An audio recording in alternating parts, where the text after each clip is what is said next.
When I make content, it's planned. It's slightly scripted, heavily researched, heavily edited, and refined. I am trying to convey a specific message, and I think really hard about that. I would like to have a more authentic interaction with you via live streams, but at this point I don't have many subscribers, so I don't really know if anyone would be there. But that's definitely a goal of mine. Nicole from Real Talk Recovery was giving me some feedback, and she asked if I'm holding back. And the answer is yes, I am holding back. And I have my reasons why, which I'll explain in this video. But I think this is a conversation that needs to be had. We need to have this now. This conversation paves the way for where I want my channel to go. I want my channel to break down the stigma of addiction. I want to bridge the gap between addicts and non-addicts, between addicts and their family members and friends. I don't want there to be a distinction between abstinence-based groups and people in MAT. I want to just kind of have this inclusive community focused on recovery and mental health. That's definitely a big factor for me. The first reason that I kind of hold things back is because I don't want everything on the internet. There are some things I'm just not willing to share or don't really want to share because my story can be fully understood without those details. There's also things that will come out eventually, but I don't see the need to just lay it all out on the table right now.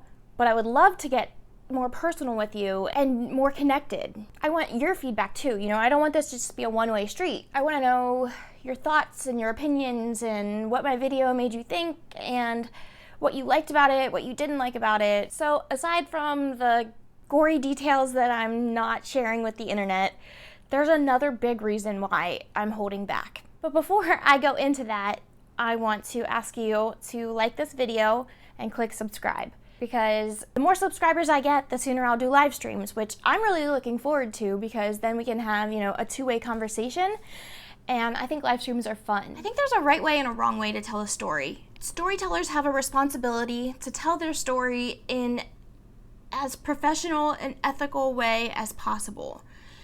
We don't want to share our story and kind of glorify drug use. I don't want it to seem like I'm proud of all the stupid choices I've made. I don't really regret them because they made me who I am today, but I don't want to act like I'm not ashamed of them.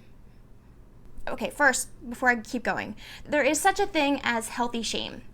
There's definitely toxic shame too, but healthy shame helps us establish boundaries. A good example is, say, with my son, say he's about to run out into the street and I yell at him really quick and I'm saying, hey, don't do that. And, he'll stop dead in his tracks and he'll kind of feel shame. He'll feel embarrassment, but we will be able to take that moment and create boundaries.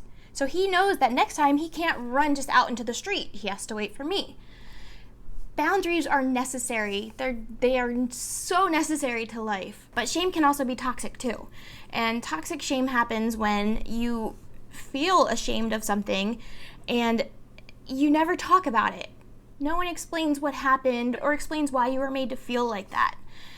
So you just kind of stuff it down inside and you don't grow, you don't create boundaries. It just becomes a part of you that you hide. Shame is just a part of life.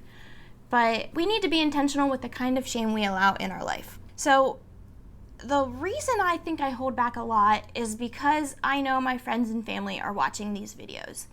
And I'm okay sharing my story, but I haven't talked to a lot of my family members or friends about these experiences.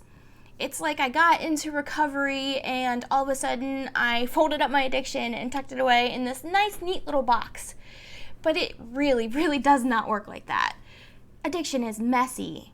So is recovery. I used to feel so much shame and embarrassment over my addiction before I really processed things, who I hurt, who I was, the lies I told. By not sharing that with anybody but my therapist, I just stayed in this cycle of shame.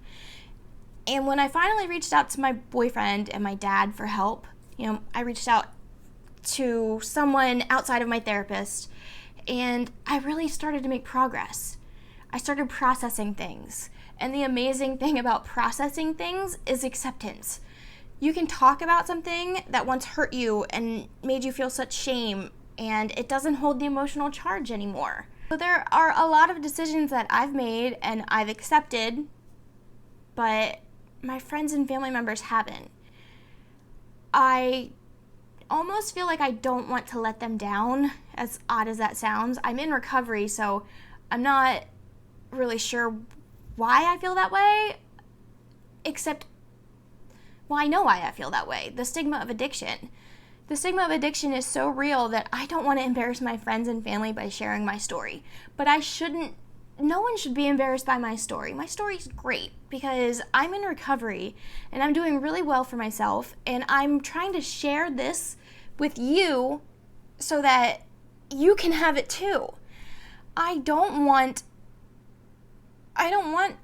to have to keep secrets. I feel like I'm carrying someone else's baggage. Really, that's what it feels like. I've processed this stuff and accepted it, but I'm still carrying around all these secrets, and I'm tiptoeing around certain conversations because I don't want to have that person feel a certain type of way. But it's not my baggage anymore, and I need to just let it out there. It's okay if you hear certain things, like just certain stories that I tell, and it makes you uncomfortable or uneasy. That's okay. That's perfectly normal.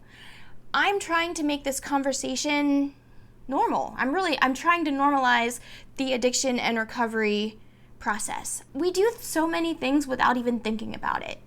You know, my family knows I'm in recovery, obviously, so they aren't afraid to ask me certain questions about drugs or drug-related things, but they don't really ask me questions about what I did. And I can understand that, you know, sometimes people don't want to know. Sometimes they feel like I'll be embarrassed if they ask me, but I'm not going to be embarrassed. I want you to ask questions. I know that my family isn't going to be ashamed of me because of the videos I release, but that doesn't stop me from thinking it at first. The last video I made was my heroin addiction story. You know, talked about before use, when I started selling drugs, when I started using heavily, and all of that stuff. And I was afraid to share it on Facebook. It's like I was making a lot of the unsaid things said. And I'm okay with it, but I didn't know how they would feel. And I don't want them to ever be put in a situation where somebody else, an external person, comes in and makes them feel a certain type of way about it, you know, makes them feel ashamed. I think that's more what I'm afraid of. Not that my family members and friends will be ashamed of me, but that somebody else will make them feel shame. Because the stigma is so powerful, we try and sweep this under the rug. You know, we go in recovery and we share our recovery story with our recovery community, but our family gets part of the story, not the whole story. And this isn't true for everybody. Some people have a really great open relationship with their family members. I want to get there too. I've really reached a point with my mom and my sister and my dad lately where I can tell that we are making such progress. They're supportive in a way that I was afraid they might not be able to. I mean, my choices don't reflect on them, but sometimes people will think that anyway. You know, I ended up using drugs, so my parents were bad parents. That's not true at all. I had great parents. I had a great upbringing. I had a really close relationship with my sister.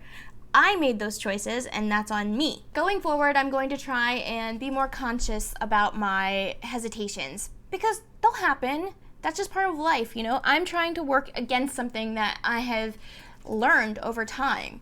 It's not like I can just suddenly make this all go away. We'll have to work through it together, and all I ask is that you come here with an open mind and a willingness to learn. And don't hesitate to ask questions. I want to share my story, and I want to hear your story too. That's all I have for today's video, guys. I will see you in the next video.